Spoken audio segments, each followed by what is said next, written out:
Hey, what's going on? It is yours truly, Timothy J. Jones. Thank you for stopping by the State of the NFL podcast. I ask that you hit that like button and subscribe to the channel. This is a channel where we talk about some of the hottest topics in all of the NFL. Hey, what's going on? It is yours truly, Timothy J. Jones. Welcome to another edition of the State of the NFL podcast, where we talk about some of the hottest topics in all of the National Football League. And on this edition, I got a special guest here on the State of the NFL. Spoke to him on several occasions. If you've been rocking with the State of the Saints podcast, we got him over here to talk some NFL as a whole. He's a two-time Super Bowl champion, and you can also check him out on CBS HQ, giving his thoughts on college football as well as the NFL. Ladies and gentlemen, Mr. Bryant McFadden. B-Mac, what's going on, man? I'm doing pretty good. How you doing? Man, I'm doing great, man. Thanks for being here. Really do appreciate your time. Trying to chop it up with us, talk to us a little bit about the National Football League. But yeah, before we get started, man, how everything been going, man? The off season, man. What you been up to? Man, the off season has been a blur. It was here and it's about over. It's about over. But with that comes the luxury of knowing that we will be able to watch meaningful football in a month. So I'm all here for that. College football, as you mentioned, NFL once again will be entertaining. So, from Thursday, Friday, Saturday, and Sunday, Monday, once from August to January, we will have football every weekend. So I can't complain about that. Hey, but let me ask you this, as a former player, like around this time leading up to training camp, like, what are players doing, like, right now? Like, are they, like, at the facility, or are they away? Like, what is going on, like, during this, I guess you can call it downtime for an NFL player? Well, most players, depending on where you're playing at, you know what I mean? And no knock on the cities that I'm going to mention, but a lot of times players will wait to the last minute to go to that city. If you're playing in Green Bay, if you're playing in Buffalo, you know what I mean? Especially if you're living in the southern part, you want to enjoy the great climate, the great weather, and then, you get ready to go to training camp. But around this time, you're just trying to fine tune your skill set, you know what I mean? Especially in terms of conditioning. I know for me, when I played with the Pittsburgh Steelers, every training camp, every year we had a conditioning test, and it really tests where you were conditioned with your condition. So you want to make sure you're able to ace that test, because that's the first intro into what the coaches will see from you. You don't want to be a guy that is barely getting through the conditioning test. So that tells everyone, guess what? You wasn't working out this offseason. You know what I mean? So those are things that we did. That's what I did personally, knowing that whatever our conditioning test was, I'm ready to go out and kill it and get ready to have a heck of a training camp. Yeah, man. I mean, I know listening to some of these former players, and also current players talk about how training camp is. They talk about the grind, and so you definitely want to be in really good shape as you go into training camp. But that goes with my first topic that I want to speak with you about, and it is your former team, the Pittsburgh Steelers. I mean, there was a team. This is a team that a lot of people have been paying attention to this offseason. They bring in DK Metcalf. They make some moves that, a lot of people aren't really used to seeing the Steelers make, especially, being as aggressive as they were in free agency. And now that most recently they brought in a legend in Aaron Rodgers. And Aaron Rodgers signs a one-year deal with the Pittsburgh Steelers. And, the question on everyone's mind is, how is he going to be able to fit the Steelers culture? Mike Tomlin, he's a different type of cat when it comes to head coaching, been there for a long time, and also, like I said, the reputation of Steelers football. My first question for you is about Mike Tomlin. What is Mike Tomlin's personality, and can Aaron Rodgers coexist with a coach like Mike Tomlin? Yeah, no question. The personality, the football, or from either side, I think will make their relationship, a smooth situation. And the reason why I say that is because there's a mutual respect coming from either side. Mike Tomlin has always respected Aaron Rodgers as an NFL player, as a quarterback, as one of the best to ever do it. Right. And the same can be said for Aaron Rodgers, always respecting what Mike Tomlin has done from afar. So we've always heard about that mutual football love between the two. but we also saw it anytime they were standing across the field from either individual. And I think that's the difference from what we saw with Aaron Rodgers when he became a New York Jets. When he became a New York Jets, Robert Saleh was trying to figure things out, right? He wasn't a coach that had the stability in terms of being relevant and winning ball games. He was trying to create all of that, and he needed Aaron Rodgers to help that become a reality. With Mike Tomlin is already Mike Tomlin with or without Aaron Rodgers, and Aaron Rodgers understands that. So I think there lies the respect, because, when you respect an individual, you're going to listen to them. You're going to take heed to what they're saying. You're going to consider their opinions. You know how it is. When you don't respect someone, you ain't really paying attention to what they're saying. Right. You don't respect them for whatever reason. Right. That's just how it is. So I think, people have talked about, will it work out? Yeah, it'll work out. And the final thing for me and why I think this will work out, Aaron Rodgers is playing for the Pittsburgh Steelers, receiving around $10 million. Right. I think he has incentives that can get it up to north of maybe $13 million. Right. But I think this 2025 salary is around $10 million. So that tells all of us what he really wants to play. Right. It wasn't about trying to get the most money, every dollar that was available. It's about what you guys can give me. You can allocate to other areas on the team, but I want to play ball. I want to finish on a good note. Yeah. That tells a lot about where his mindset is, knowing that, man, this is a guy who's a Hall of Famer. Clearly, money has never been an issue, but with him being at this stage in his career, instead of trying to go get the most money, give me what you think I'm deserving of getting. I just want to play football. I love that. Yeah. What are your thoughts on the Pittsburgh Steelers? Over the last few years, they haven't been one of the worst teams in the league. We know Mike Tomlin is a coach that has never had a losing season, which is incredible. He's been there like 19 seasons. And, they always seem to be in playoff contention, always seem to be fighting for the North. But, can Aaron Rodgers be that piece that gets them over the hump? Can DK Metcalf, also be able to provide that? Because, they weren't a bad team last year, right? They weren't a bad team. And the thing about Mike Tomlin, you talked about how good he's been in winning ball games. He can win games without Aaron Rodgers. He's shown that. Right. A year ago, you had 6 stars with Justin Fields, and Russell Wilson came in and started the remaining of the ball games, and they were a playoff caliber team. Right. So I think, realistically speaking, number wise, in terms of wins, they're 9 and 10. They're a 9 or 10 win team, in my opinion, this season. Can they get you into the playoffs? No question. Right. And I think that's the reality. Now, unfortunately for the Pittsburgh Steelers, getting to the playoffs has been short lived. Right. They haven't done anything in the playoffs. Why? Right now, if you look at football, I don't care which, conference you're watching, the AFC or the NFC, right? In playoff football, the teams that sustain success, they got a guy at the quarterback position. They got a guy, right? Let's look at a year ago in the playoffs in the AFC. You look at the guys that were excelling, the Josh Allens of the world, the Pat Mahomes of the world, the Lamar Jacksons of the world. Heck, Lamar, they could have beat Buffalo. You know what I mean? Yeah. If that mishap didn't happen late in the ball game, they could have beat Buffalo. But you got to have a guy at the quarterback position. You look at what we saw in the NFC, Jalen Hurts, whatever they want to say about Jalen Hurts, man, throw it out the window. He's a dude. He can go. Mm-hmm. You look at Jaden Daniels and how he played. You look at Matthew Stafford and how he played.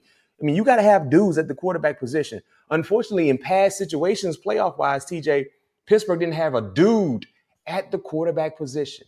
We saw last year with Russell Wilson. We saw the year before that with Mason Rudolph. So when you look at the playoff matchup for the Pittsburgh Steelers the last 2 seasons, just the quarterback matchup in the playoffs. A year ago, you had Russell Wilson facing off against Lamar Jackson in round 1. Who won is that? Who you're taking in that quarterback matchup? You're going to take Lamar Jackson. Okay, let's go back to the year before, right? When they played the Buffalo Bills, you had Mason Rudolph facing off against who? Josh Allen. Who you taking in that matchup? You're going to take Josh Allen. and we saw how it played out. So I said all of that to say this. If they're able to get into the playoffs, Aaron Rodgers will have to be a dude. And the other players around him will have to really elevate their level of play as well. Because one thing we look at the AFC, the landscape of the AFC, You know, you got Pat Mahomes, you got Lamar Jackson, you got Buffalo. And then you got some other teams that kind of straddle the fence and trying to shake up some things like the Denver Broncos, you know, maybe the Chargers, you know what I mean? So you got CJ Stroud and the Houston Texans. All of those teams have their guy at the quarterback position that can be a dude at any given time. You're going to need Aaron Rodgers to be that dude in the postseason play like he's done in past experiences, but also other guys got to elevate their level of play, which would hopefully provide a different outcome for the Pittsburgh Steelers than what we've seen in years past in the playoffs. Yeah. When you talk about, you know, dudes, are you concerned that it has been some years, like since Big Ben has retired, and the Steelers basically been having this plug and play quarterback situation? They haven't found their definitive succession plan to Big Ben. Like, were you surprised that they didn't decide to try to maybe aggressively move up to try to get Jackson Dart? They passed on Shadur Sanders. I mean, you got Will Howard, but he's a 6th-round pick, and I was at the combine. I wasn't too impressed. I'm gonna be honest with you, B-Mac. I mean, it wasn't a good look. So are you concerned that, you know, this is a 1-year thing with Aaron Rodgers? You still don't have a succession plan once Aaron Rodgers' contract is up. So, and I think to answer your first question, when you look at some of the quarterbacks that were available, the decision to not trade up, right. Well, maybe they didn't really feel as high on those guys like some of the other teams felt. Like me personally, I wasn't a major Jackson Dart fan at Ole Miss.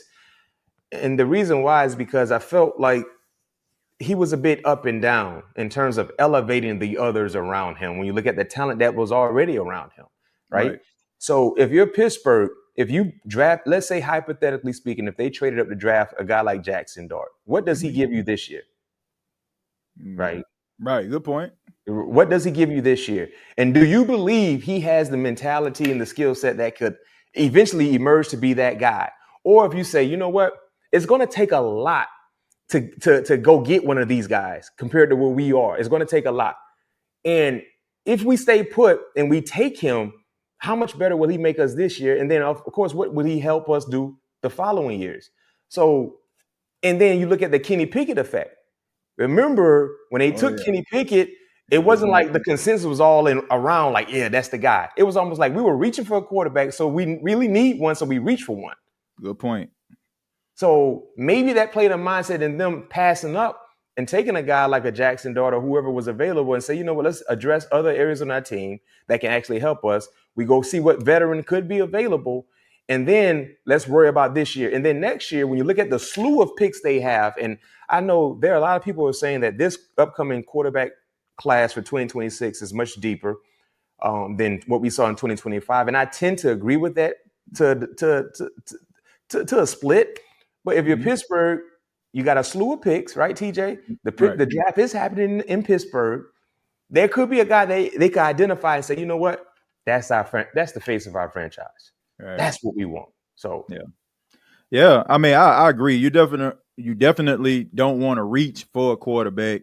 You know, if you're not in love with a guy, you definitely don't want to select him. And you made a good point about Kenny Pickett. Maybe that was, you know, one of those situations where they look back and they don't want to make the same mistake twice. You know, I mean, there's a reason why the Pittsburgh Steelers are the standard when it comes to front office in the National Football League. So maybe that was what they were thinking about when they decided that, you know, they didn't want to go and get a quarterback in this draft or maybe draft one a little bit later with Will Howard. But we're going to keep it in the AFC North. We're going to go ahead and take a look at the landscape. One of the toughest divisions in football. I mean, you got to bring your big boy pads every time you play an AFC North team. I mean, you know about some of them battles. You've been in quite a few of them yourself. But just looking around the AFC North, which team can you look at and you feel has improved their chances to win the division? You know what? Of course, the cream of the crop right now is the Baltimore Ravens, right? Yeah. So any other team not named Baltimore who really improved the most to win the division, I would say is the Pittsburgh Steelers. And I'm not saying that biasly because I know people saying, well, you played for the Steelers. I did. But let's look at the moves the Pittsburgh Steelers have made. Right. The DK Metcalf move. Right. You know, the Aaron Rodgers move. The Jalen Ramsey move. Yep. Those are significant pieces. John New Smith. Those are moves like we're trying to do it right now. When you look at Cincinnati, we know about their offense, but what significant move have they done to improve the worst part of their team from a year ago in the defense? Yep. Right? Yeah, what have they done? We don't even know if Trey Hendrickson is going to report on time and play. Shamar Stewart, the first rounder that was supposed to help the defensive lineman, we don't know if he's going to participate anytime soon because of the disconnect with his contract. So, your offense is going to score points, but we saw where that got them a year ago. And then with Cleveland is trying to, it's a rebuild. So that's why I say any team not named the Baltimore Ravens who really improved the most to try to make a stake, to state their claim on the division, I think it would be the Pittsburgh Steelers. Yeah. I look at the Baltimore Ravens. They draft well. They got Mike Green. I think that, he is going to be a really good pass rush. He's going to be a rotational guy. He's not going to be a starter. And I think that's going to be a good place for him. He'll come in on those third downs and be able to attack the quarterback. But they always draft well. They got D-Hop. They brought him in. I think that he'll be able to contribute. But, I agree when you talk about the Pittsburgh Steelers. And, I don't know what it is about Cincinnati. Just throughout their history, B-Mac, they've always had issues with their players. Like, I can just think about when Carson Palmer wanted to leave and how hard they made it for him. And, and several other players, that they get in this little bit of a stalemate with the organization. And you talked about, like, Shamar Stewart. And, there are reports about him going back to Texas A&M. Now, this is going to be one of those situations where it may not work in his favor. Like sometimes the NFL, they will sometimes, show people like you're not bigger than a shield. So do you think that is a wise decision that Shamar Stewart has not signed a contract? And if he does go back to Texas A&M, will he get an opportunity like he has being a first-round pick number 17? Well, I'm okay with him not signing the contract if, based on the information we've heard from afar, the Cincinnati Bengals, they're trying to implement language in this contract that they've never done before with any other former draft pick, especially a first-rounder. So if I'm Shamar Stewart, if that language does not support me or help me in terms of the length of this contract, I can't be the first to do this. I'm not going to be the guinea pig. Right. Because there's a reason why this language isn't in contracts anyway. So something more so to protect the team more so than player. Well, if you haven't done this in years past, why you want to do it now? Right? Why you don't want to do it? You didn't do it a year ago. You didn't do it 2 years ago. You didn't do it 3 years ago. You didn't do it with Joe Burrow. You didn't do it with Jamar Chase. Any other first rounders that you selected over the last decade or so, you didn't do it. Don't try me with that. Right. Especially something that's not in my best interest to do. That's number one. Number two, that's why I support him not signing it. And if I'm his agent, I can't, unless you just force and say, you know what, I want to get the deal done. Okay, but professionally speaking, I got to give you my best professional mindset advice. That ain't smart to do. Yeah. Right? Now, can he go back? I don't know if he can go back because when you sign and hire an agent, don't you forego your eligibility, collegiate eligibility for that year. Yeah. Right. I don't think he can go back and play for A&M. Maybe, working out with the guys, but practicing any meaningful practices with them. No, I don't think he can actually do that because he hired an agent to represent him throughout this process that he's been represented. So that's my stand on that. And for Cincinnati, why are you trying to do something that you never done before? You want him to be the first to do it, to try to set a standard? Like all you're doing is hurting your team because of the language that has prevented him from getting acclimated to the playbook with the rest of the guys. He's far behind. And now you also haven't tried to sign or negotiate a deal with your star defensive player in Trey Hendrickson, who's a top 4 player on your team out of any position, the best player in your defense. And now he's on the outside looking in. Yeah. I just don't understand. I don't understand the Bengals. I never have. Like, Trey Hendrickson, he signed a deal with the Bengals a few years ago, and he has been a double-digit sack machine. I mean, for the last 2 seasons, he had 17 and a half sacks. 2023, 17 and a half. Last season, 17 and a half. I can understand, the Bengals, when it comes to them paying T. Higgins and Jamar Chase, but that's not a Trey Hendrickson problem, right?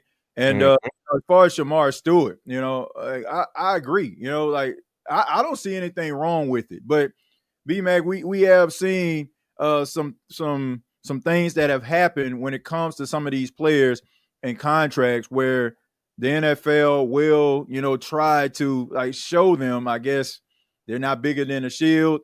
And I'm just a little concerned about Shamar Stewart, but I don't have an issue with him not signing a deal if he don't feel comfortable about it, because, man, we know the NFL is a business at the end of the day, and they're going to do what's best for them, and the organizations are going to do what's best for them as well. But do you feel like they're probably going to reach an agreement before the season starts? With Stewart, I hope so, man. I really do. I was texting his father last night, and he's optimistic, and I think they got to get a deal done. But then to Cincinnati, it's a reason why Cincinnati has been a poor team for such a long time. Because when you treat people good things happen. Right. So with Shamar Stewart, it's just mind-blowing that they're trying to try him this way. But let's highlight Trey Hendrickson, for example. TJ, remember Trey Hendrickson was disgruntled a year ago, and he wanted a new contract around the same time that Jamar Chase was wanting a new contract, right? And we saw both players, kind of stand firm. And then Trey Hendrickson became the ultimate professional, put his head down, came to work, had a phenomenal job. So if he wanted a contract a year ago, and that was before he led the league in sacks like he did in 2024. When the season was over, you didn't make the playoffs. January, it's a done deal. Your season is over. So you knew if he wanted a contract before 2024, after having the best sack year out of any defender in the league, you knew he would want a contract for sure. So now, if you're not able to pay him what he think his market is, trade him. Yeah. Trade him before the draft. Trade him after the draft. Trade him anytime between now. Now you stayed put on that. And then you allow Max Crosby to sign his deal, right? You saw other guys, Daniil Hunter, read up with the Houston Texans. And then Myles Garrett came. So all you did was create a deeper hole for yourself when you knew this man wanted a new deal and he outplayed his current contract. Yep. He had 17 and a half sacks in 2024. His per year salary for 2025 is $17 million. Why would you think this man will report when he had more sacks than what his per year salary is for this season? It's hustling backwards, TJ, if you ask me. Yeah. And then and you mentioned it, when it comes to Myles Garrett, as talented as Myles Garrett is, I mean, he definitely deserves his money. But Trey Hendrickson is looking like, Myles Garrett is talented, but I had 17 and a half sacks. And, with that type of production, you basically back yourself into a corner because you could have set the market, and then, like maybe other teams will follow suit. But now, Myles Garrett getting that big time contract, becoming the highest paid pass rush. Now Trey Hendrickson, he has a claim in that because, he's not a defensive player of the year, but he's been nominated for it. And like I said, back-to-back 17 and a half sack seasons. I don't know. I'm always going to support the players because at the end of the day, teams are going to do what they feel is necessary to help the team.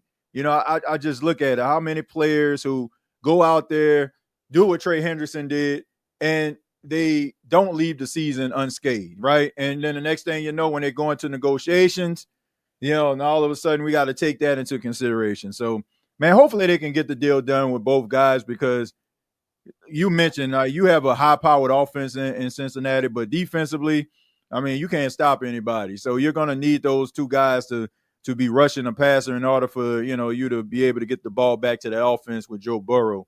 But speaking of the quarterbacks, looking around the National Football League, they got a lot of quarterbacks that have something to prove. We talked about Lamar Jackson. and the Baltimore Ravens pretty much being the standard as of right now in the North. You got Josh Allen knocking on the door of yet another Super Bowl, a Super Bowl appearance, but still falling short. And then you have a couple more guys who are like second-year guys like Jaden Daniels who shocked the world and had the Commanders in NFC Championship. So what quarterback has the most to prove in 2025 in your opinion? What quarterback has the most to prove?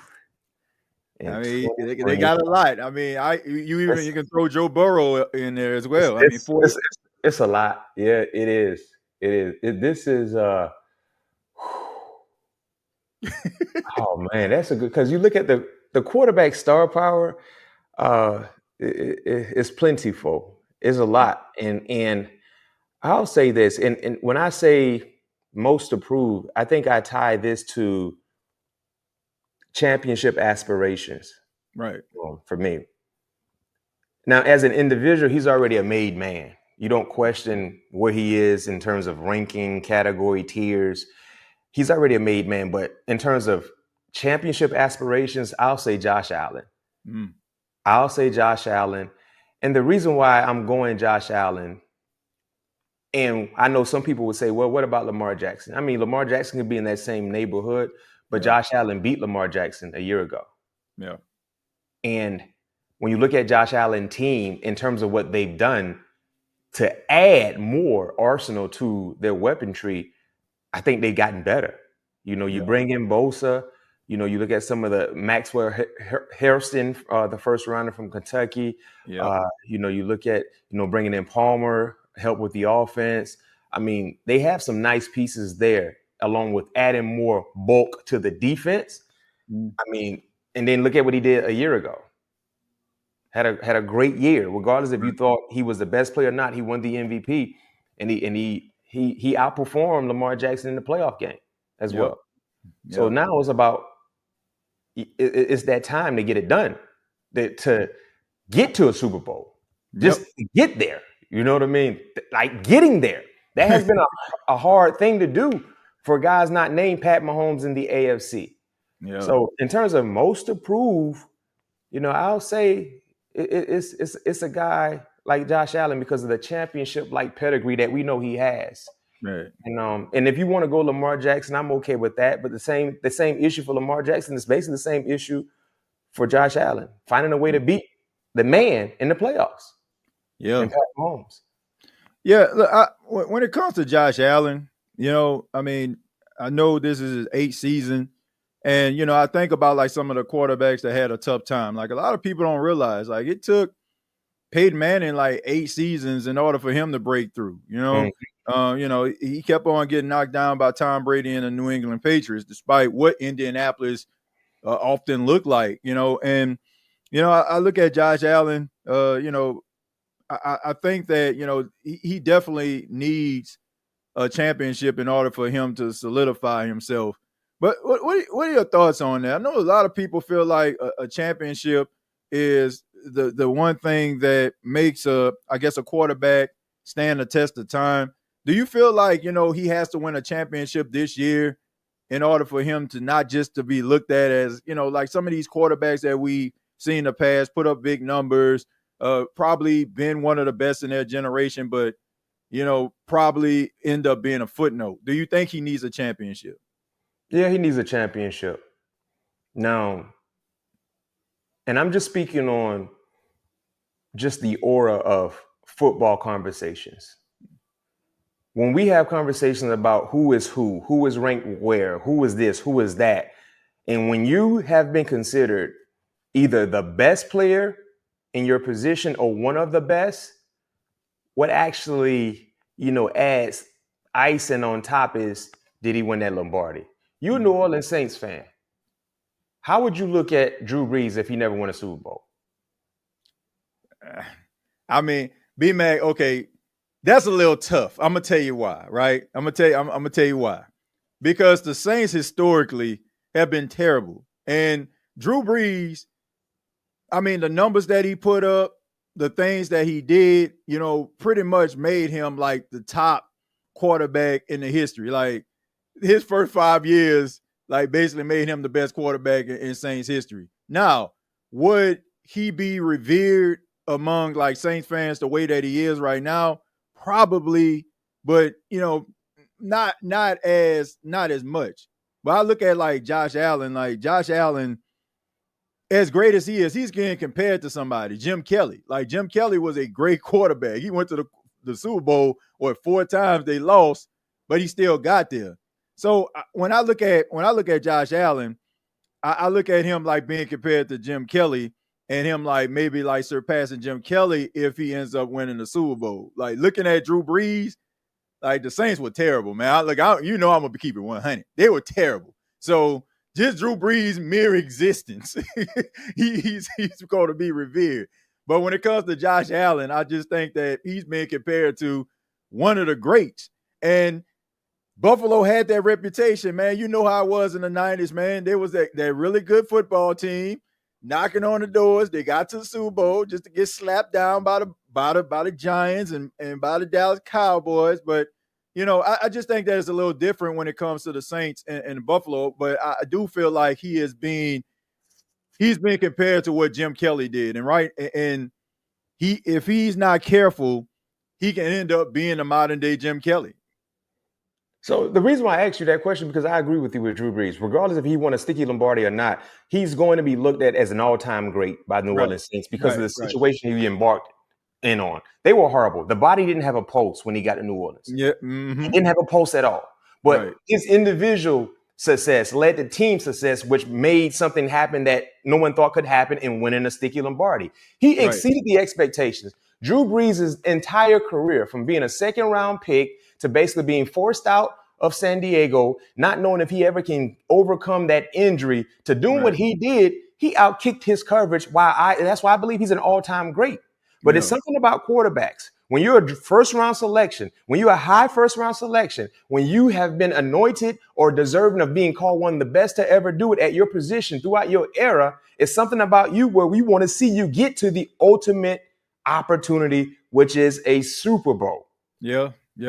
And that's different than Drew Brees. When Drew Brees was drafted in the second round, he was, maybe he can be a really good starting quarterback. Yep. He went beyond that. Yep. Right? Maybe he can get us to feel like we can win a championship. Well, he went beyond that and he won that. For Josh Allen, when he came in, people were talking about, his skill set needs to be refined. He refined it. Now he needs to do X, Y, and Z. He did that. And now he's that guy. So now it's like, okay, when you show that you can every year be one of the best quarterbacks in the National Football League, at some point in time, as fans, we want to see you do what? Compete for a championship. The same can be said for Lamar Jackson, right?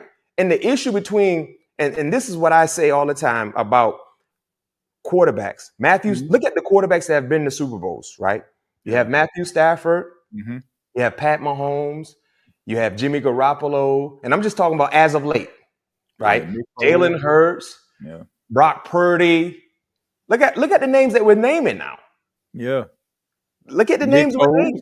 Nick Foles, Jared Goff. Right now, all of those names that we have named, in terms of just individual skill set, you would say Josh Allen is better than all of those names that are not Pat Mahomes.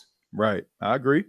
Right, and one would say the same thing about Lamar Jackson in terms of their accolades, everything he's done as an individual. Also, you would say that. Yeah. Right?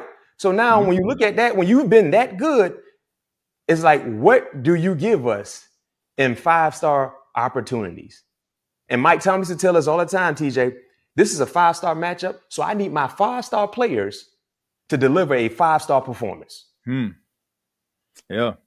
That's what we need to see. So to answer your question, do you need to get to that level to be justified? I don't say you need to, but just from the casual football conversations, we kind of do need to. Think about Dan Marino. That's what kind of keeps Dan Marino out of that greatest of all time conversation, because skill set wise, no question. And I know he didn't have a lot around him. Didn't have a running game. Defense was up and down. But heck, you were able to put forth unbelievable numbers in the regular season play, and in playoffs, everything kind of just flatlined a little bit. Yeah. Right? So when you're the best player, and you play the quarterback position, we want to see you elevate. We want to see you find a way to get there. And that has really been an issue for guys like a Josh Allen, Lamar Jackson, and not solely because of them. I'm not saying it's their fault. I ain't saying that. Yeah. Lamar Jackson, even though he had some turnovers in the first half, he played well enough to win that ball game. They should have beat Buffalo last year. They should have. You know what I mean? Yep. In past situations with Josh Allen and Pat Mahomes, when his Josh Allen defense just couldn't uphold for 13 seconds, that had nothing to do with Josh Allen. Right? Yeah. But you still didn't get there. Yeah. You know what I mean? I mean, they're gonna start like critiquing the plays that you could have made in those games, in order for you not to even be in that position. Yeah. I mean, look, when you think about Buffalo and some of the issues that some of those teams in the East have had, you have to believe that, they should have at least, appeared in at least one Super Bowl over the last 4 seasons. But I don't know, man. Josh Allen, he definitely has something to prove this season.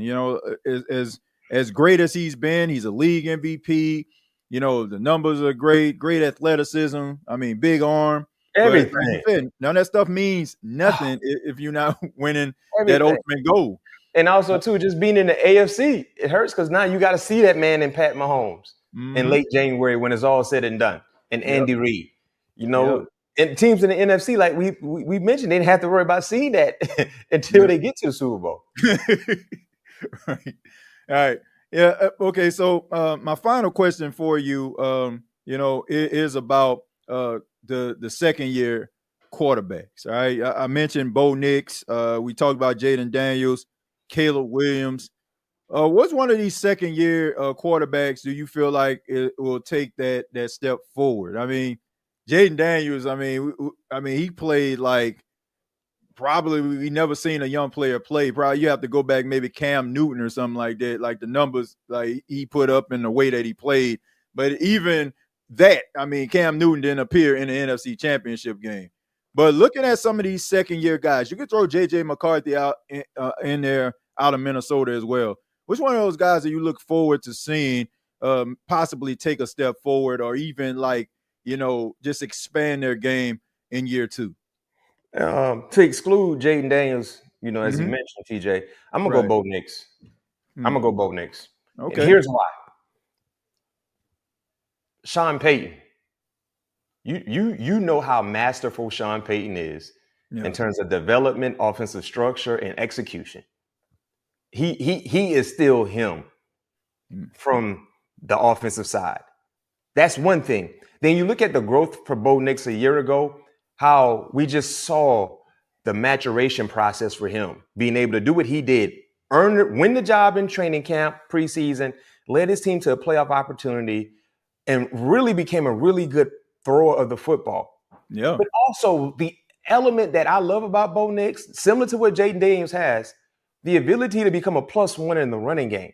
You cannot account for that, man. That dude is very, very athletic. He's quick. He's a competitor, and he's a smart runner. Like for me as a defender, TJ, whenever we played against a quarterback who could be a +1 at any given time, it's like playing against 12 players. He accounts for 2 guys because he is the quarterback, but any given time he can become a gifted runner also. Yeah. We have 11. They have 12. We're going to always be short-handed on that side because he can become a +1. When you look at when Jalen Hurts becomes a +1, that offense is better.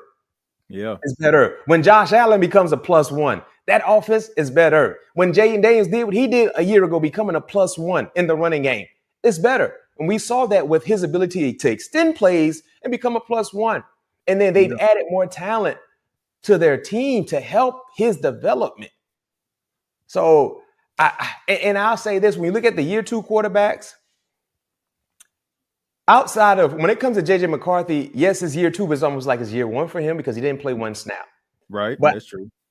But I'm a big-time Kevin O'Connell fan. I love his offensive mentality and his ability to help develop quarterbacks. But J.J. McCarthy's like a year 1 guy because he didn't play. But when it comes to the year 2 quarterbacks, there's not another coach that I trust more than Sean Payton in terms of the year 2 quarterbacks and who their coach is. Oh, yeah.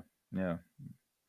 Yeah, I agree. I mean, look, I know something about Sean Payton. I mean, Sean Payton, he's going to put together a game plan offensively that's going to be beneficial to his team. I mean, the running backs that they have, J.K. Dobbins, you also have R.J. Harvey. I mean, he's going to RJ Hart. utilize those guys. And, the way that he facilitates the football, where, he has all these different personnel packages, man. I mean, it's going to be tough for teams. Now it seems like, Sean Payton has gotten his footing going into his third season. And then you mentioned Bo Nix. It seems like there's something going on, B-Mac, when it comes to like some of these quarterbacks that have stayed in college a little bit longer. They're coming into the league 23, 24 years old versus being 20, 21, having that type of experience. Does that matter? Like, but because you look at Joe Burrow, right? Joe Burrow came when he was like 24, Dave Daniels 23, Bo Nix 23, 24 years old. Does that matter, having all of those college reps? Does that matter? And does it help you translate to the pros? No question. Experience matters, especially when you're playing the most difficult position on a team, which is the quarterback position. The more reps matter. You looked at all of, like you said, once upon a time, guys were coming into the league 2021 playing quarterback. Yeah. Now, because of the NIL landscape, guys are sitting back, getting the NIL money and playing more football on Saturdays. And when they get to Sunday, they're more prepared for that life because they've seen a lot of reps.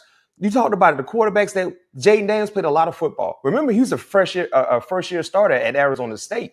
Yep. Remember, Bo Nix was a freshman starter as well. At Auburn, yep. At Auburn, you know what I mean? Played a lot of football. And they transitioned to the NFL, and it wasn't too big for them. The lights were not bright for them. They were able to handle it compared to a guy like Anthony Richardson, who only had 13 starts. Yeah.